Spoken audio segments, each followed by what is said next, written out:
And now it is my pleasure to invite Alina Kitakidi. Miss Kitakidi, we listened to her yesterday. It was very interesting. So I hope that you're all awake and ready to learn about marketing of a new technology. Thank you, Vivian. Welcome. And hello, everyone. And I hope you are awake. And I hope that I will not make you feel tired, because there are a lot of video in this presentation, and we are going to talk about a lot of marketing trends. So I hope it will be interesting in this training session. So I'm gonna share my screen. Just give me a second. Okay. Okay. Can you see my screen? Yes, it's all good. Great. So as Biljana said, I am Alina Kitakidi, and currently I'm the Dissemination Communication Manager for Digital at Southeast European Research Center. And today we're going to be talking about marketing of new technologies and new methods for marketing. So here are some few words about me. I'm not gonna make you feel tired, and I'm not gonna say a lot about me, just briefly who I am. So as I said previously, currently I'm working as a digital communication manager at CERC, and I'm doing my PhD thesis at the University of Sheffield Management School with a topic about consumers' visual attention on social media posts that they are trying to communicate sustainability in fashion. And the way that I'm exploring consumers' visual attention is through a neuroscience device, which is called eye tracker. And I'm going to explain later on about the eye tracker device, how it works. So regarding my previous education, I have done my master's on digital marketing and social media, again in the University of Sheffield. In my bachelor's degrees, I have done my bachelor's degrees in the University of Macedonia here in Greece. And I've been working as a social media marketing consultant at the Fashion Revolution, which is an organization that deals with issues about sustainability in fashion. And also I was working as a digital account executive at an advertising agency in Athens. So I was dealing with digital communication marketing as well. Now moving on to technology and marketing, I'm sure that you all know how important is technology in our everyday life and how much we use technology in our daily lives. And also technology has transformed marketing by making campaigns more personalized and by giving the option to the brands or the companies to interact more with their consumers, and also to create better targeting. So digital technologies gives this opportunity to the brands to gather a lot of information about our consumers and to understand more about what our consumers are looking for. So all this source of information is a treasure for brands in order to create a better targeting and to learn more about our consumers. On the other hand, consumers are searching a lot through the web, through the social media, and they are trying to find and compare and contrast what they are looking for, even if it's a product or a service. So they have the chance to, before buying and purchasing products, to compare and contrast. So you can imagine that there is a lot of competition out there. There are a lot of technologies in digital marketing that we can get data from our consumers, such as Google Analytics, social media analytics in general, search engine optimization, and many others. Now on this slide, I would like to focus a lot on digital natives and digital immigrants, because they are two groups of people that it's good to know what they are, where they're coming from, and how they are searching in the web. So digital natives are this group of people that they were born after the 1980s. So this group of people is born in all these digital transformations. So they know very well how to use social media, how to use web, because they were born in this. And this group of people are the millennials and the Generation Z. On the other hand, we have the digital immigrants that were born before the 1980s, and they are the baby boomers and the Generation X. And these people didn't have any of these digital tools to communicate. So in order to communicate, they didn't have Messenger, or they couldn't send emails. So they could only send write handwritten letters. They didn't have mobile phones, so they had line telephones. And also, if they wanted to get informed about the news, they had to buy printed newspapers and magazines. They couldn't go through the web. So you can imagine how different are these two groups of people. But in order to create a successful marketing campaign and to target this group of people, we should learn more about them. And it's not a priority to, I mean, you don't have to target both of them. If your product or your service is more focused to digital natives, you should target digital natives. But if it's for both for these groups, then you can target both. But the thing is that you should learn, you should have a good knowledge about your target audience before creating campaigns. Now, some of the objectives of digital marketing is based on the 5S model. So the 5S model has the following digital activities. So the first one is to sell. So you need to grow your sales through a wider distribution that the digital era that we're living in gives you this opportunity. The second one is to serve. So you add value through extra benefits for your customers online. So you have the opportunity to serve them 24/7, or to give them more services through online. Also, you need to speak to your consumers. So you have the opportunity to get closer to your customers and create a communication with them and engage with them. And also, you can save money because you save costs through limiting print, store, and rent costs, because you can work from wherever you are and you don't need to print things. You can just send emails or newsletters.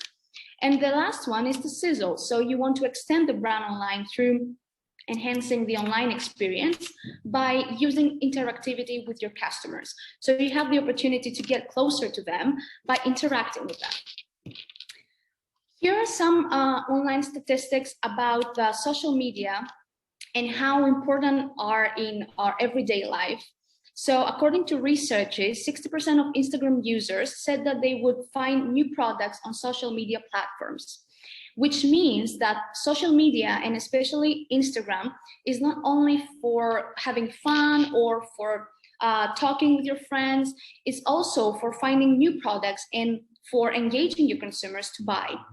Because Instagram, there is an Instagram shop in Instagram where you can find your brand that you're looking for. You can click on the price and then you can be directed to the website or the e-shop of the brand and decide if you want to purchase for this product. Also, another important statistic is that people are engaging and they are searching for what they're looking for through mobiles. So if you want to create an effective and efficient digital communication strategy, you should always have in mind to create visuals and all these contexts that can be able to be seen to mobiles as well, not only for laptops or desktops. Now, moving to the more interesting part, which is the digital marketing trends in 2021 and also for 2022, for the year to come. Here are the most trending methods. So we have voice search, we have influencer marketing, nostalgia marketing, brand activism, visual enhanced advertising through AR and VR, video content marketing, personalization through digital tools, and neuroscience-based research tools that help to create a more effective marketing campaign. So about voice search. Voice search is a trend that it's getting more and more popular. It started some years ago, but as the years go by, it's getting more and more popular. It is done through many different technologies, such as smart speakers, smartphones, laptops, tablets, etc. And one of the very, very interesting data is that 50% of online searches are voice powered. So you can understand that a lot of people are searching for what they're looking for through through voice activation. And from these 50% online searches, 30% is owned by Google. So there is a huge amount of people that they use voice-powered systems in order to find what they're looking for. And studies show that by 2022, more than 70% of searches will be done with voice search. So you can imagine how important it is to see closer this trend, the voice search trend. Now, influencer marketing. Influencer marketing is not something very new, but the trend on influencer marketing is micro-influencers. And I will explain more about that. So micro-influencers are the people that do not have so many followers. They have from 1,000 followers to 10,000 followers. So these micro-influencers are more wanted from brands because they have the authority. People that they follow these micro-influencers feel that they know them because they have met them once or twice. So they feel closer to these influencers because they feel like they are their friends. So there is a more authority to these influencers by the people that they follow them. Also, is a better targeted audience because they have a better targeted audience because people that they follow, these micro-influencers, they follow them for some specific reasons. So it's not like a wider chaotic followers that they just follow these influencers. So their brands, the brands that they want to target some specific targeted audience, they focus on micro-influencers. Also, as I said previously, there is more engagement because if I follow someone that I have met once or twice, or it's someone that I know, I feel more engagement. So I can text him or her, maybe she will reply back to me because she or he doesn't have so many followers to reply back. So there is a more engagement with this group of people, the micro-influencers. And of course, it's cost effective because micro-influencers don't ask for so much money as the big influencers do. Now, about nostalgia marketing. Nostalgia marketing is a trend that aims to capture the attention of the audience by going through older memories. So they are trying to create positive thoughts and emotions with throwbacks. So what is done with nostalgia marketing is creating some emotions is bringing back emotions and feelings from the past in nowadays. And this can be done through some older pictures or some music that it was back in the days very popular. And I will show you on the next slide two very, very successful campaigns from Super Bowl 2002 and Super Bowl 2021 about Cheetos. And I will now click play and we can discuss, and I will explain more about these two campaigns after you see the campaigns. Just give me a second. Okay. Cheetos has popcorn now? Hey, I'm gonna need you to... Never mind.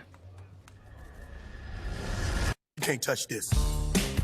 Help! You can't touch this. You can't touch this. You can't touch this. Get it off. Nope. I trust you. Why? Hammer time. I touched it. New Cheetos popcorn. It's a Cheetos thing. Okay, and let's move to the next one. Did you steal my Cheetos again? Just tell him it wasn't you. But I caught you at the counter. Wasn't me. Saw you snacking on the sofa. Wasn't me. You even had him in the shower. It wasn't me. I even caught you on camera. You the one who brought unlimited access to your snacks. Don't act surprised that she sneak behind your back. You gotta keep tabs before she empty that bag. Let's review the situation. Orange fingers, red flag. To keep you on stash, you gotta hide it better. If she asks where they are, you say forget her. Never admit to a word, and please don't upset her. And if she keep on snacking, I guess you let her. Well, did you? Wasn't me. Oh. Okay. Well, that's the first time that's ever worked. New Cheetos Crunch Pop Mix. So what Cheetos has done in these commercials is that they try to bring memories from old songs, from old hits that we were listening back in the days, and that brings memories, good memories, and we feel that we had fun by listening to these songs. So to everyone, bring some memories. So they try to create this nostalgia marketing by using old music and songs. So moving on now to brand activism. Brand activism is a type of a trend or a strategy in order to make your consumers to feel that you care about the social issues that they are happening in the world. So in 2020, I'm sure that you all know that George Floyd was killed, and in order to create a campaign about George Floyd death and racism in the USA, they created the box of Ben & Jerry's, which was the activist brand of the year 2020. Ben & Jerry's is a brand that creates ice cream. They created their packaging with people that they hold paper on their hands saying racist. So with that way, they were trying to communicate that the brands and the product Ben & Jerry's, they care about the social issues. And with that way, you are getting closer to your consumers, that they feel that you care. You're not just a brand that wants to sell its products. Now, moving to the visual enhanced marketing. Visual enhanced marketing includes the augmented reality and virtual reality, which are both breakthrough technologies in marketing and communication strategies. And the great characteristics of augmented reality and virtual reality is that they make their experience more realistic. And by making it more realistic, people can interact and also have fun and have an emotional response. So with AR and VR, we bring new reality to our reality. So it's all about the interaction and consumers' engagement to the whole experience of before buying, actually. So I have another video from IKEA that they are trying to explain how you can use the virtual reality showroom in order to find out what you want to buy, what colors, what furniture, etc. So let's click play. Have you ever tried to redecorate rooms with your eyes as you stroll through IKEA? Now you really can. Customers are invited to a playful interior lab. Here they can be inspired and visualize their very own personal solutions. At its heart lies an application that really brings IKEA to life. The virtual home experience, an interactive showroom that uses the immersive power of virtual reality for a whole new approach to product exploration, revolutionizing how customers engage in interior decoration. Through simple interactions, visitors can configure furniture items and room features. Photorealistic 3D renderings and high-definition binaural sound ensure a captivating 360-degree experience, one that lays the creative foundation for the customer's journey through the store. In the blink of an eye, they can combine different fabrics, swap the wall color, and even change the time of day.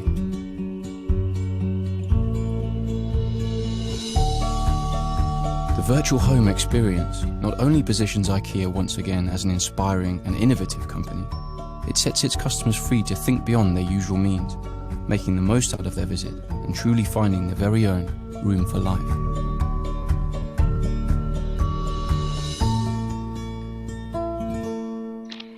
So what IKEA does here is that it gives the opportunity to customers before buying to see if they like the colors that they're going to buy of the furniture or whatever about, or they can also see the room when it has the sunlight or when it's dark. So, and then they can evaluate their experience. So it, excuse me. So what they do, it's creating an amazing customer experience within the store of IKEA. And that makes the consumers feel that they have the opportunity to find out what they want before buying it. So it's amazing what a virtual reality does. Another technology in marketing is the artificial intelligence. So an example of artificial intelligence is chatbot. Chatbot is the messages that pop out when you're visiting a website or when you're entering a Facebook page of a brand. So it's that automated message that pops out when you're visiting websites or Facebook pages or whatever online. So there is a data, there are 45% of users said that they felt better when they're interacting with their brand while texting on the chatbot. So they feel more comfortable because they don't have to talk to someone, or they don't have to open their camera to ask questions or to phone someone. So by texting, they feel more comfortable and they feel better.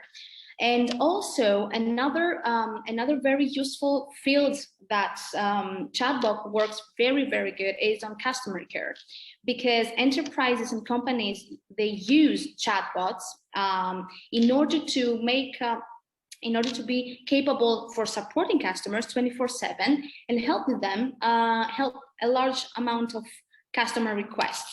So chatbot is a very, very important technology in marketing.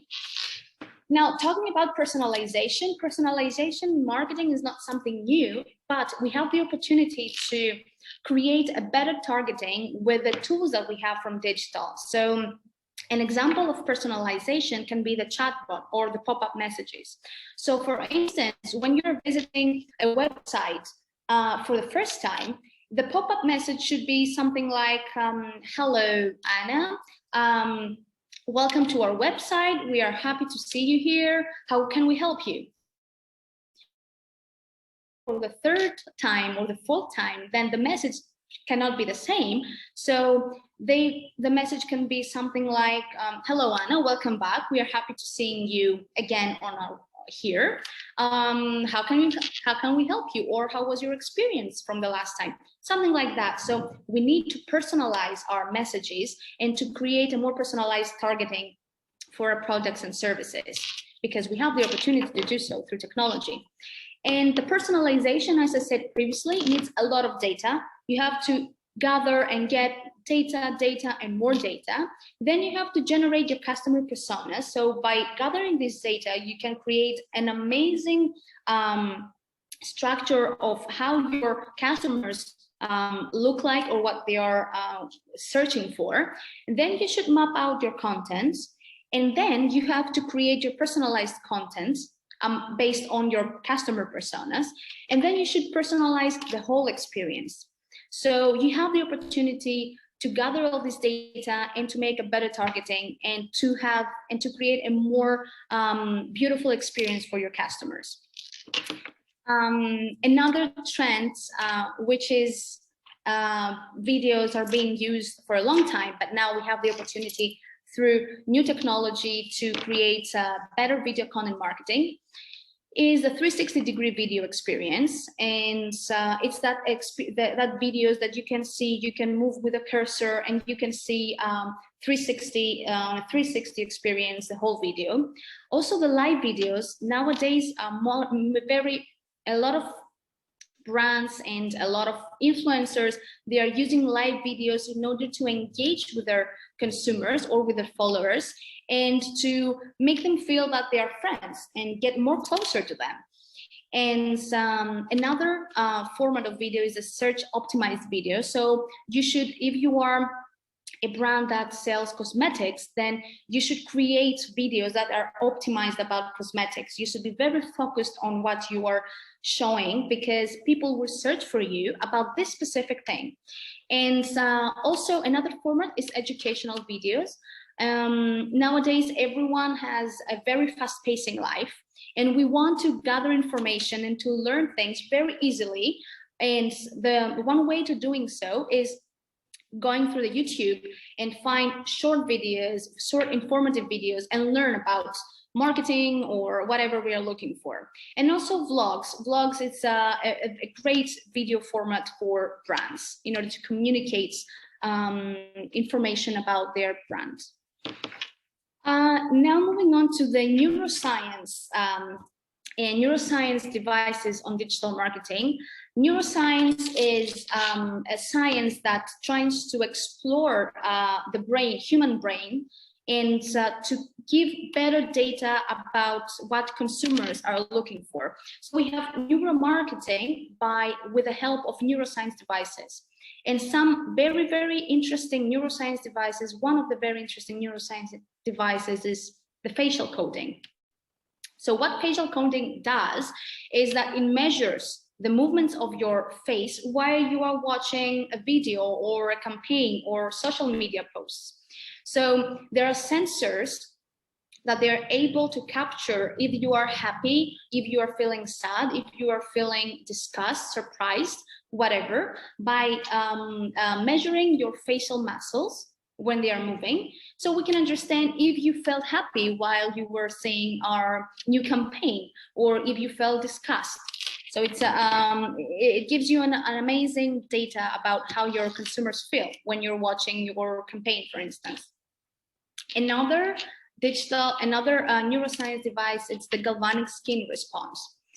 So what the galvanometer measures is that with some sensors that we put, you can see on the right the picture, with some sensors that we put on our hands, we can measure how the consumers were feeling when they were seeing something or when they were experiencing something. So for instance, if you are seeing a horror movie, you might feel a little bit sweaty because you were scared.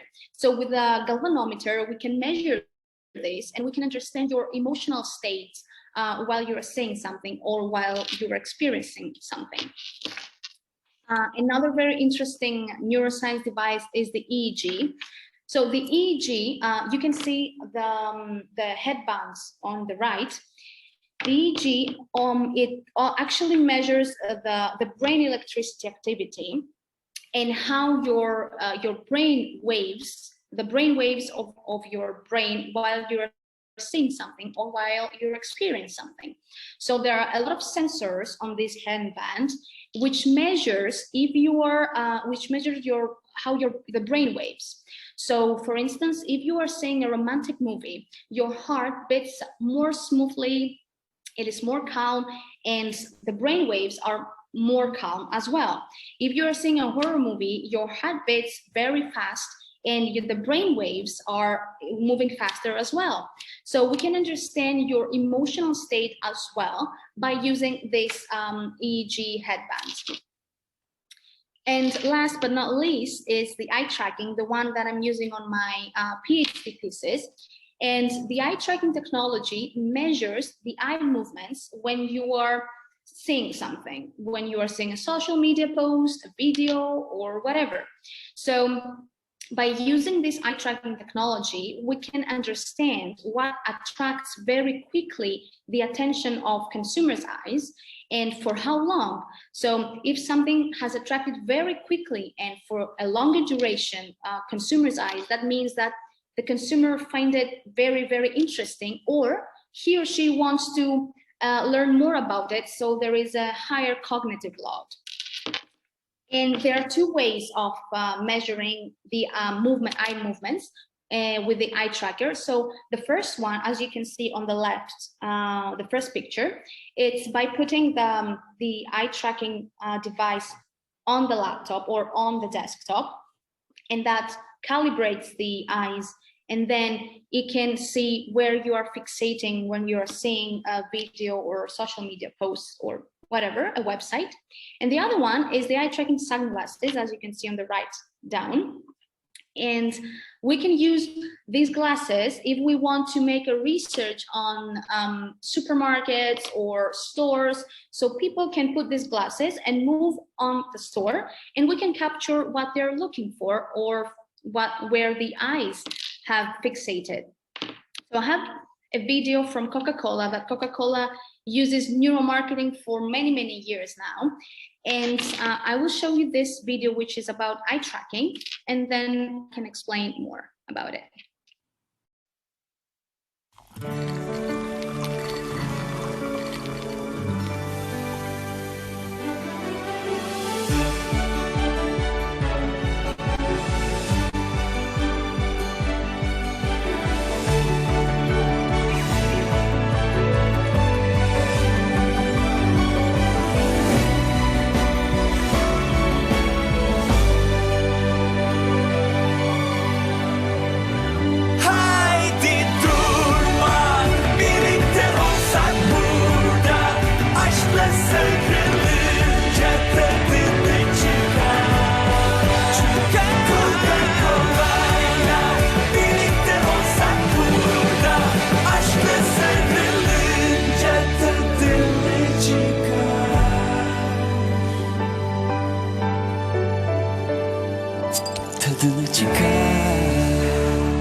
So I don't know if you have noticed this small green, red, yellow bullet points that they were while on the campaign, they were showing up on the campaign while the campaign was moving on. So these small bullets, it's where the eyes are looking, what the eyes are looking, and they are showing the journey of the eye.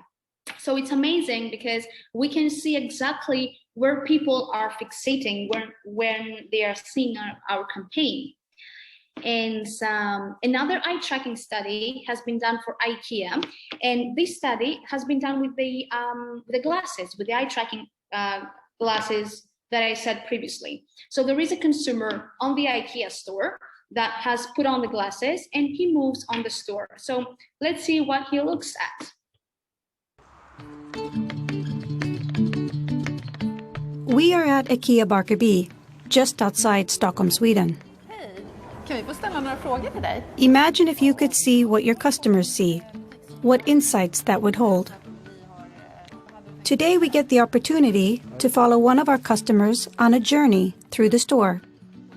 With eye tracking, we get an amazing opportunity to understand shoppers' attention and shopping behavior. Recruitment and screening can be based on existing segmentation or other categories according to IKEA's requirements. After a pre-interview and a quick and easy setup, the customer is ready to go. The red dots that you see represent exactly what the customer is looking at. The customer is now walking around IKEA, going about his errands, and at the same time giving us valuable information. Eye tracking provides a dynamic understanding of how shoppers navigate or browse through the store.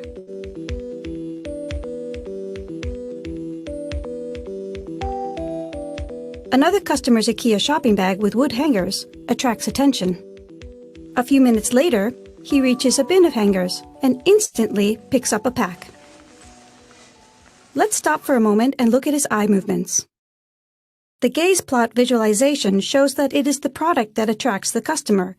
First, after finding the product, does the price sign become interesting. We can gather detailed information about what visual elements shoppers actually notice, what elements they use at different stages in the decision process, and how they interact with exposed products.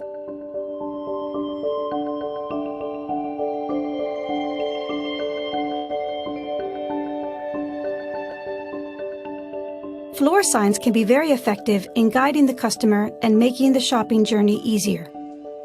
The eye tracking data shows how effective signage is in terms of attention and discovery. Showing price on the product itself can attract attention. But So as you see, what consumer looks first when he or she enters the store is they're looking for the product that they want to buy. As soon as they find the product they want to buy, then they are looking for the price. So if the price is good and it's low enough or within their budget, then they might move on the purchasing experience. But another thing that also the eye tracking study shows is that signs within the store, it's something that helps consumers to navigate them where they should go. So there are a lot of more information that we can gather from the eye tracking device, and it's really, really interesting what information we are gathering from eye tracking about consumers' experience, and helps a lot marketeers to create better campaigns or to have a better store structure or whatever is involved with eye movements. And it's amazing how it helps the neuroscience devices helps marketeers. So actually that was it from me. Thank you very much for your attention. I hope it was interesting enough and you didn't fall asleep. If you want to ask any questions, please feel free to ask me, or you can contact me through my email, which you can see on the screen. And thank you very much.